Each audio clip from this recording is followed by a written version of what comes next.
সারা দেশে তীব্র তাপদাহে পুড়ছে মানুষ, হাঁসফাঁস করছে জীবজন্তু। চারিদিকে হিট স্ট্রোকে মৃত্যুর সংখ্যাও বাড়ছে। এমন অবস্থায় কাল বৈশাখী ঝড়ের সুখবর দিল আবহাওয়া অফিস। তাহলে কি স্বস্তি ফিরবে জনজীবনে? কমবে কি তাপমাত্রা? জানাচ্ছেন সহকর্মী মোহাম্মদ সোহাগ বিশ্বাস। দেশের উত্তর পূর্বাঞ্চলের এলাকা সিলেটের উপর দিয়ে ঘণ্টায় সর্বোচ্চ ৬০ কিলোমিটার বেগে ঝোড়োসহ বজ্রবৃষ্টি হওয়ার পূর্বাভাস দিয়েছে আবহাওয়া অফিস। সোমবার দুপুর ১টা পর্যন্ত আবহাওয়ার পূর্বাভাসে এ তথ্য জানানো হয়েছে। আবহাওয়া অফিসের স্বাক্ষরিত পূর্বাভাসে বলা হয়, সিলেট অঞ্চলের উপর দিয়ে পশ্চিম অথবা উত্তর পশ্চিম দিক থেকে ঘণ্টায় ৪৫ থেকে ৬০ কিলোমিটার বেগে অস্থায়ীভাবে দমকা অথবা ঝড়ো হাওয়া সহ বৃষ্টি অথবা বজ্রসহ বৃষ্টি হতে পারে। এসব এলাকার নদীবন্দর সমূহকে ১ নম্বর সতর্ক সংকেত দেখাতে বলা হয়েছে।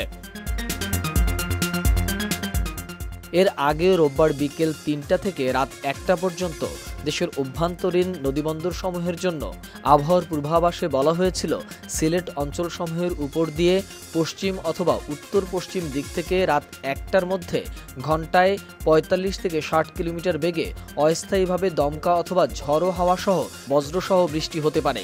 এসব এলাকার নদীবন্দর সমূহকে ১ নম্বর সতর্ক সংকেত দেখাতেও বলা হয়েছিল।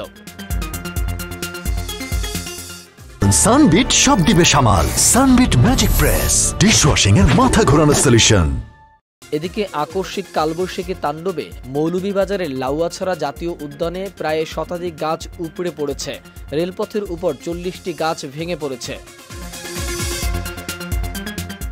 রোববার বিকেল ৪:৩০টার দিকে বয়ে যায় এই ঝড়। প্রবল কালবৈশাখী ঝড়ে শ্রীমঙ্গল ও কমলগঞ্জ উপজেলার বিভিন্ন স্থানে ব্যাপক ক্ষয়ক্ষতি হয়েছে। জানা গেছে, ভয়াবহ কালবৈশাখী ঝড়ে লাউয়াছড়া জাতীয় উদ্যানের ব্যাপক গাছগাছালি ভেঙে পড়েছে। এছাড়া শ্রীমঙ্গল ও কমলগঞ্জ উপজেলার মাধবপুর ও আদমপুর ইউনিয়নের কয়েকটি এলাকায় ব্যাপক ক্ষয়ক্ষতি হয়েছে। গাছ ভেঙে পড়ায় বিকেল ৫টা ২০ থেকে সিলেটের সঙ্গে সারা দেশের ট্রেন যোগাযোগ বন্ধ ছিল। সিলেটগামী জয়ন্তিকা এক্সপ্রেস ট্রেন বিকেল ৫টা ২০ থেকে শ্রীমঙ্গল স্টেশনে এবং ঢাকাগামী পারাবত এক্সপ্রেস ট্রেন বিকেল ৫টা ৪০ থেকে ভানুগঞ্জ স্টেশনে আটকা পড়ে। রেলপথ থেকে ভেঙে পড়া গাছ সরিয়ে সন্ধ্যা ৭টা ৪০ ট্রেন চলাচল স্বাভাবিক হয়। মোহাম্মদ সোহাগ বিশ্বাস, এটিএন নিউজ, ঢাকা।